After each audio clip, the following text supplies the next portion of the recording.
Tom saw John entering the bar and smiled when he saw his friend. Tom hoped that John would come in, despite the early evening and the fact that the bar was fairly empty. It had been several weeks since they had gotten together. John was busy with something going on in his life and became unavailable. Tom tried calling and emailing, but he couldn't get through to his friend and he was really worried. He even tried to stop by John's home and office, but John never seemed to be home. Tom really hoped that John's problems were solved, but the angry look on John's face told Tom that this was far from the case.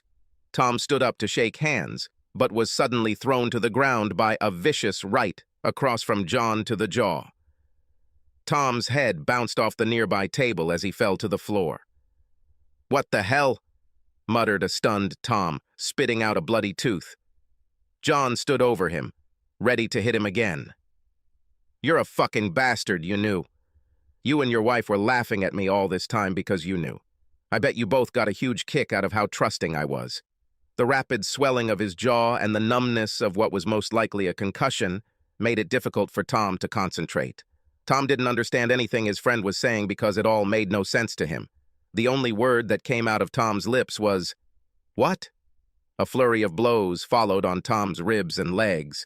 John shouted, "I'm sure it was a hell of a lot of fun that you hung out with me just so she could cheat on me.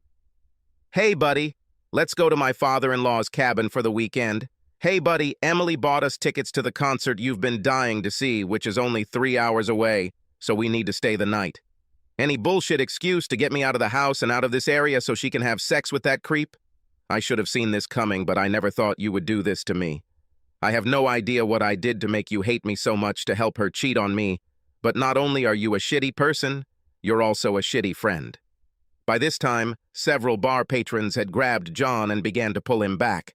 Tom stared at his friend, stunned by the blows and puzzled by his friend's actions and words, with little understanding of what had happened. The bartender called the police as soon as the first punch was thrown, and luckily a patrol car was nearby. The ambulance took much longer to arrive, so while John was detained and placed in a patrol car, Tom struggled to his feet with the help of some strangers. The EMTs quickly assessed Tom and placed him on a gurney, strapping him tightly for transport to the emergency room. Tom lost consciousness before the ambulance even left the parking lot to the soothing wail of the siren. To him, it all seemed like a short, bad dream. When he slowly opened his eyes and woke up, he quickly realized that he was in a hospital. He saw cars and an ordinary standard hospital room with medical equipment and a 20-year-old television. It wasn't a nightmare, it was real. As he began to regain consciousness, Tom's wife, Emily, came in with tears running down her face. "I'm so sorry, baby.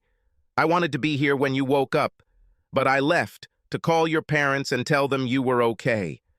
How do you feel?" Tom sat up a little on the bed and tried to gather his thoughts a little about what had happened when Emily sat down next to him and took his hand. Sleep and medication had relieved some of the swelling, so at least his words were understandable. "I do not know what happened. I've never seen him like this before. He said something about Amanda cheating on him and that we were helping her, that we caused this. His words made no sense." Emily's tears continued to fall as Tom continued. "Perhaps I heard wrong, but he seemed to think that he and I were only making these trips so that Amanda could cheat on him. This is crazy. Why would he think of something so crazy?" When Tom fell silent for a moment, he looked at Emily. Lowering her head, she whispered that she was very sorry. "I don't know what you're apologizing for. He hit me, and he had this crazy idea that we were helping her cheat." "It sounds so stupid. Why would he think that we would help her do something so harmful? What kind of terrible people could do this to someone they care about?" Tom looked at Emily as she raised her head. There was something wrong with the way she acted. Maybe he was out of his mind, but her behavior was really suspicious, since she was usually very vocal about her opinions, especially about relationships with close friends. She might have been shocked by the situation because it was not what she had imagined. Just as he was about to ask her what was going on, the doctor came in and said that the jaw was not broken or dislocated, only bruised. If Tom doesn't have a headache, he will be allowed to leave with Emily tonight. Tom's head hurt, But something was clearly wrong with Emily, so he obediently lied to the doctor that he felt fine, so he could leave. Time passed. The nurses worked conscientiously with the documents, so Tom did not have the opportunity to ask Emily what was happening, but one could hope that at home she would tell everything. They were both silent on the drive home as Emily drove. They didn't even turn on the music, they were just silent the whole way. Tom needed answers, but by the time he got home, he was exhausted and just wanted to sleep. A quick change of clothes, and Tom was exhausted and fell asleep. Emily curled up next to him, hugging him tightly with all her might. After his shower, Tom walked down the stairs and joined Emily in the kitchen. He was still in pain, but at least his head was clearer. Emily was already sitting at the table drinking her coffee, but when Tom joined her, he saw that she was deep in thought. Emily finally realized that Tom was in the room. She asked, "How are you feeling now?" "Okay, but I have a little headache, and everything hurts. A day of rest and I'll be fine. I still can't figure out what made John go so crazy." After taking a sip, Tom continued, "Did Amanda tell you anything? Have you talked to her since yesterday to find out what happened to him?" "I actually talked to her a little yesterday, and she was just as shocked as I was that he could do something like that to you." Tom looked at his wife as she spoke. It seemed like a measured and careful response, but there was something more. She seemed sad, which was inappropriate because it was the complete opposite of her usually bright personality. She was reserved. He thought that perhaps she was simply shaken by the attack, and that it had affected her more than he had initially thought. He reached out and took her hands in his. "It's okay, honey. I'm fine. I come to my senses." His shirt soon became wet from the flow of her tears. They hugged with the words, "I love you," holding each other tightly. They both called into work and spent the entire day at home. Tom didn't know what it was, but something besides physical pain was bothering him. Nothing about it all seemed to make any sense. John's attack out of the blue, accusing him and Emily of helping Amanda cheat. Emily suddenly become timid and reserved, her verified answers to basic questions. He wanted to press her again about her phone conversation with Amanda, but Emily was on the verge of tears, and he thought that now was not the best time for a showdown. Even though they both stayed home, they seemed to keep their distance. Tom sat in the backyard, watched the wind move the trees and grass, and thought. He needed to understand why John attacked him. They had been friends for a long time, and Tom had never seen John lose his temper without a good reason. Tom thought about his wife's words and couldn't remember her ever saying that John's wife had not cheated on him and had only told Emily that they were sorry for attacking Tom. We need to find out John's side of the story, and the best way to find out is from John himself.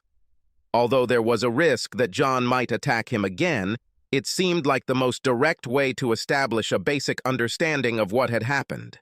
Tom will then sit down with Emily to talk about their roles in what happened and what made John think Emily and Tom were betraying him. Emily told Tom that she would stop by work briefly and pick up her laptop since she would be home for the rest of the week and didn't want to get too far behind her schedule. After she left, Tom decided to take a chance and visit John. On the way to John's house, Tom tried to call him to no avail. Tom hoped that John was already out of prison, so he took a taxi to John's house. If Tom is lucky, John will be there so they can figure out what caused this mess and get back to normal. At the entrance to John's house, Tom's stomach dropped when he saw Emily's car in the driveway. Instead of ringing the front doorbell, Tom walked to the back of the house until he was near the open window next to the kitchen.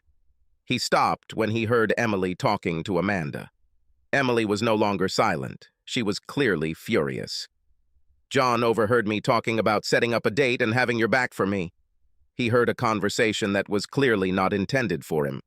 "So how does that explain why he attacked Tom?" "John heard me say that you would cover for me, and that Tom and John would be busy so that I could go out without arousing John's suspicions. He must have taken this to mean that Tom knew what was going on. I would have warned you if I had known. But it wasn't until Tom was attacked that I realized John knew. John is beyond angry. He even used his phone call from prison to tell me how much he hates me and that he would rather rot in prison than live with me anymore, along with all the other angry and hurtful words that only I could think of it. Emily wanted to sympathize with her friend, but it was Amanda who left John. Emily's stupidity in helping Amanda has already caused serious problems in her own marriage, and things could get worse when Tom finds out. She knew it was wrong to help a cheater, but she and Amanda were close friends, and she hoped that she would be content with a short fling or two and be a good wife to John again. Instead, Emily's support led to the worst, and now Emily will have to deal with the consequences in her own marriage because of Amanda, who couldn't keep her legs together. I know you have your problems, but so do I. Once Tom finds out what happened, my marriage will be in serious trouble. Why would your marriage be in trouble? You didn't go out for a walk, but Tom and John got the opportunity to have fun. Tom knows that you never cheated on him. If necessary, I will tell him that you never did. Of course, Tom couldn't see it, but he could tell from the tone of Emily's voice that she had closed her eyes and rubbed her forehead as she spoke. You really don't understand anything. I lied to him.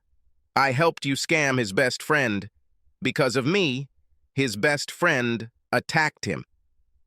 Do you really think he'll believe a word I tell him? And as for your help, you are the only person in this matter that he will hate even more than me. So do you think that he will listen to everything you say and believe such a liar? But you didn't do anything wrong. You didn't cheat. He should know this. It doesn't matter. I have no idea how to fix this. And if I don't have a solution by the time Tom finds out, my marriage will probably end the same way your marriage did. I can't believe what a fool I was for helping you. If I lose it, I'll never talk to you again. But you have always been a loving wife. He knows how much you love him. Yes, sure. I'm such a loving wife that my support of my slutty girlfriend resulted in my husband getting his ass kicked by his best friend. You really don't understand this. What a fool you are. Do you think he will trust me now? At best, it will be years before he trusts me again. Tom heard enough and calmly returned to the street. Tom's resilient nature allowed him to remain calm and focus on the task at hand.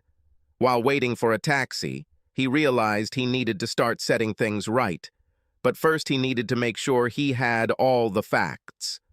It's time to visit a friend. To say the desk sergeant and detectives were confused would be an understatement, but after years of dealing with strange incidents in police work, they simply shrugged when Tom said he wanted to pay bail.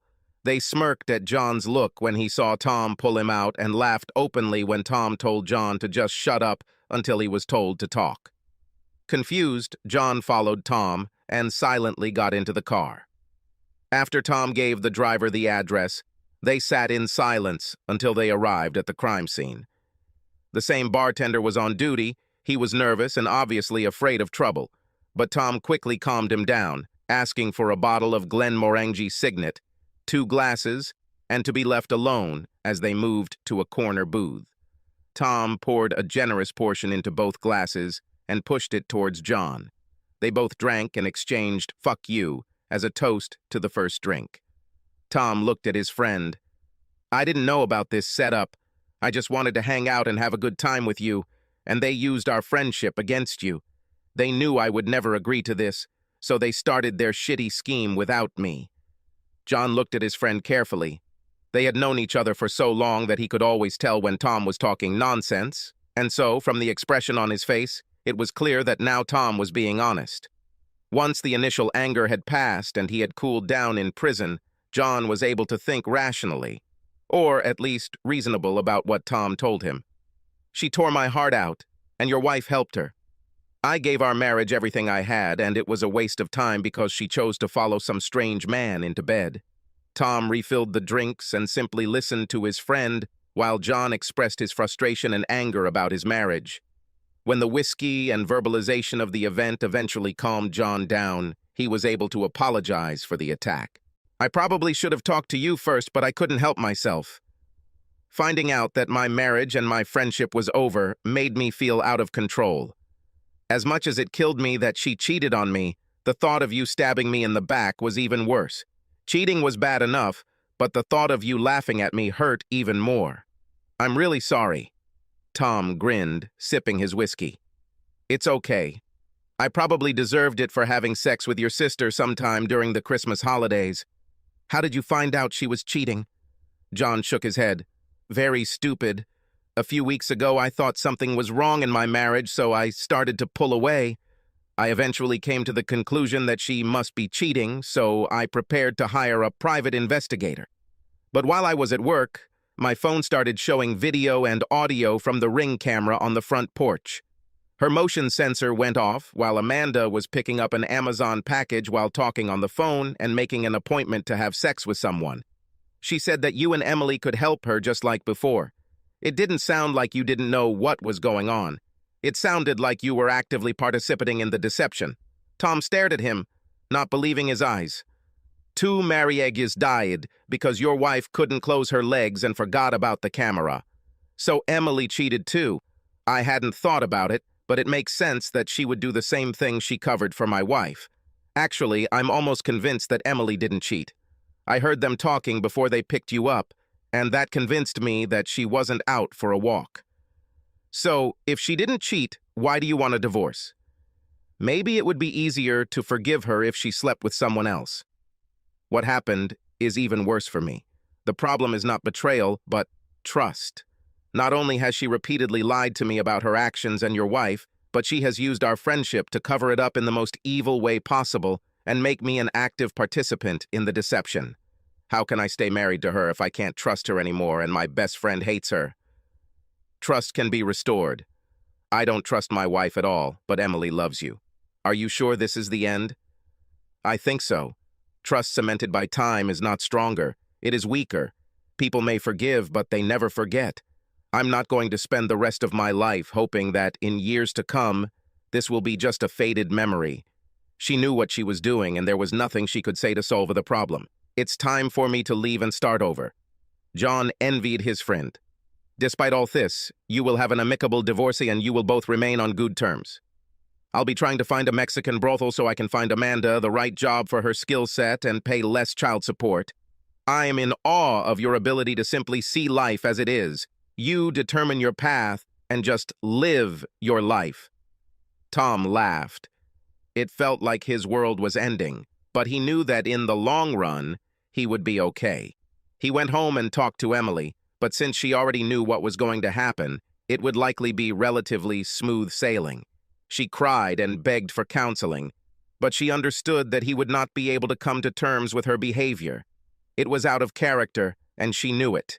It's time for him to take a new direction and look at his life with fresh eyes, because the chapter in his marriage to Emily is over.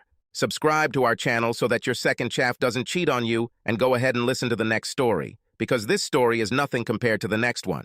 If you're under 18, don't even think about listening to the next one.